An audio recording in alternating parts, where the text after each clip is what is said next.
People struggle with success and what does that mean?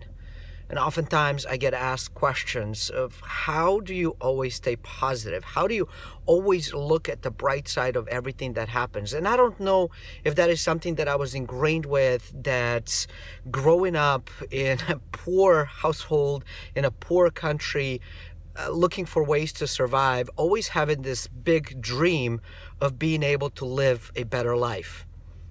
I lived in Serbia back in the 90s, in the 80s and 90s during the war, and living in a place where you don't know whether the food is going to come, you don't know what is going to happen, you don't know if your money is going to buy anything, and if it can, if there's going to be anything to be bought in a store. I always had this big dream of coming to the United States and making a life for myself. And every time I would say my dream to anybody that I knew, I would always hear the words, no, you can't do that. Stop dreaming and start being realistic.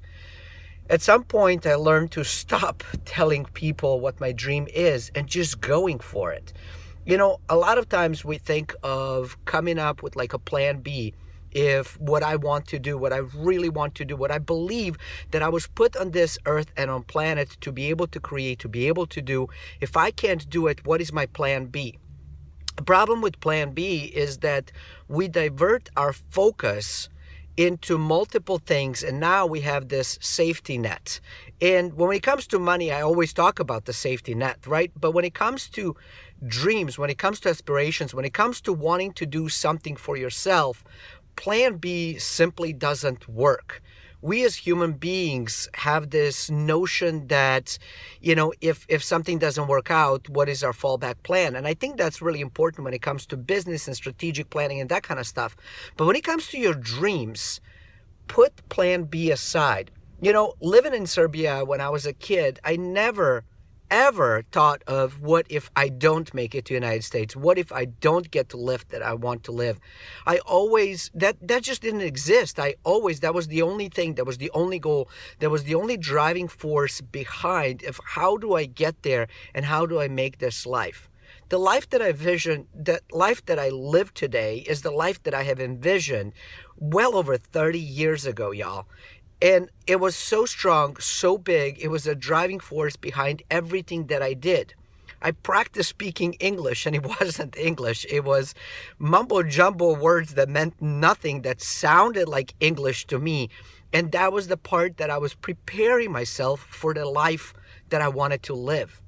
Now I am preparing myself for the life that I want to live 20, 30 years from now.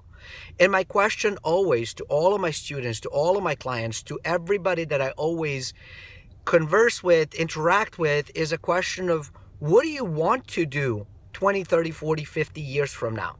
What is that future self wanting to say back to you? Are they going to say, I wish you had tried harder, I wish you had attempted stuff, I wish you had read more books or taken more courses or took more risks or being bolder?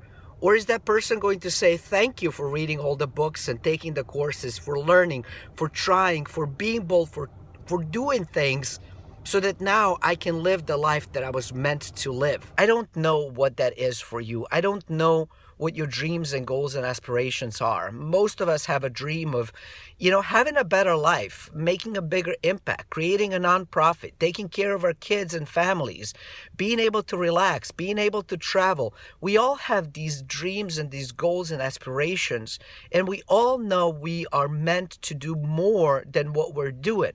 But somewhere between the dream, between the time when we go to bed, excited for the next day and that alarm clock going off the next morning, we lose whatever that dream is, and we go back to the same old, waking up at the same time, doing the same thing, watching the same shows, taking the same route to work, and doing exact same stuff.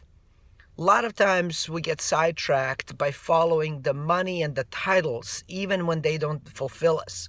I know one too many people that are in jobs that they don't like, in careers that are not meant for them, taking things that they know they're not good at and they're not going to enjoy. But for some reason, when a bit of money is being flashed in front of their eyes or a new title is being flashed before them, They jump into the opportunity thinking this is great, only to find themselves 3, 6, 9, 12 months later still being in the same ruts that they were a few months back. Why do we do that? I think it's because we don't spend enough time thinking about what do we want to accomplish and who we are as human beings. We let other distractions come into our lives to fulfill the voids that we all feel when we're not doing what we're called to do. And for me, that was a story for years and years and years, because I was filling the gaps that I wasn't getting everywhere else. When I discovered that that was part of the problem, I shut off all the noise. That's one of the reasons I don't have a TV. That's one of the reasons I don't listen to a lot of music and podcasts. I am in my head a lot. And things that I ask myself is, what do I want? Who do I want to be? How do I want to show up in the world? And then how do I get there? Money is not everything. Investing, I do enjoy it, but I don't do it just for money.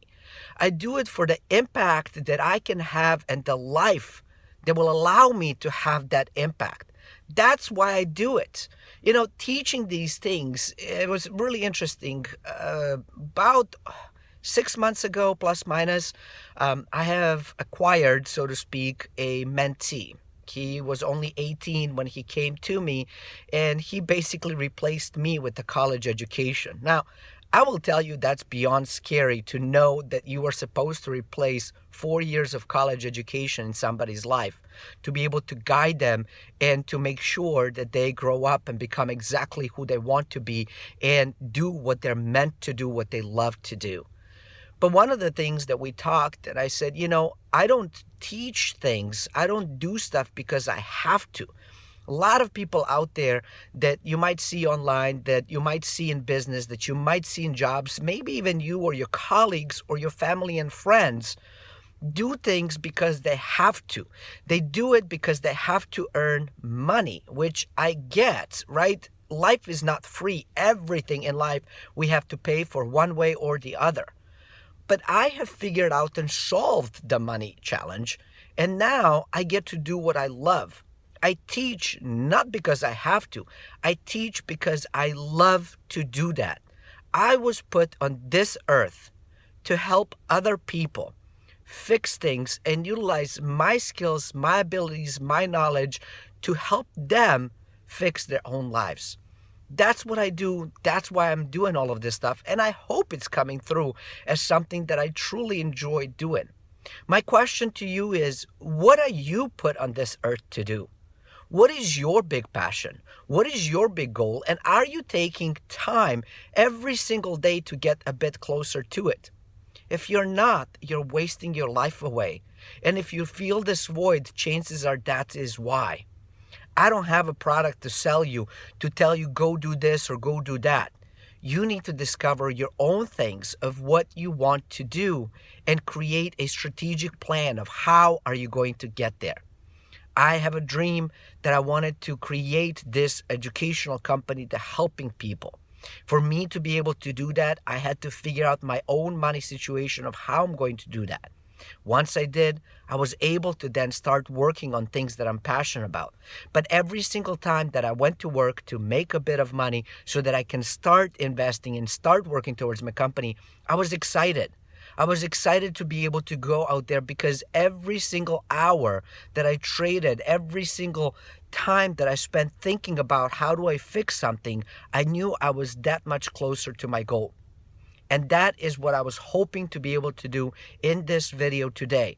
So it's not necessarily an education of how to invest and how to make money, but it's really meant to be an inspiration to help you start living your dream. Until next time, stay forever money blessed.